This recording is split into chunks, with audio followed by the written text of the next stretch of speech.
up this example sometimes where there's this one time I was doing an evaluation with a point of sale, and I said, how do you purchase order this inventory in? And they're like, oh, this is how you add inventory. I'm like, that's not what I asked. I asked, how do you purchase order this in? Because I want to set up my purchase order, have it align with my invoice, with my shipment, and not have to add in each individual SKU or each individual batch or line item. And it's little nuances like that that's really hard in that evaluation process. And you said, what, it took you 6 to 8 months to go through that initial evaluation?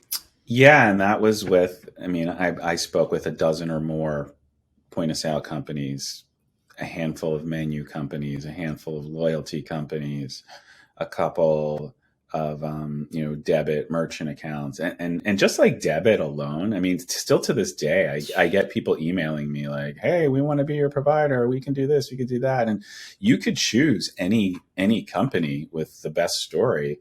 I just read something about. I can't remember, but it was like when you get the flower shop.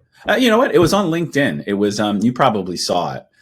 Somebody had posted that they went and got a refund because their receipt said like flower shop on it or something, and they got their money back from their bank. But really, was that the right thing to do? And I agree with the comments where people were saying you're really just hurting the industry by doing that. However, Agreed.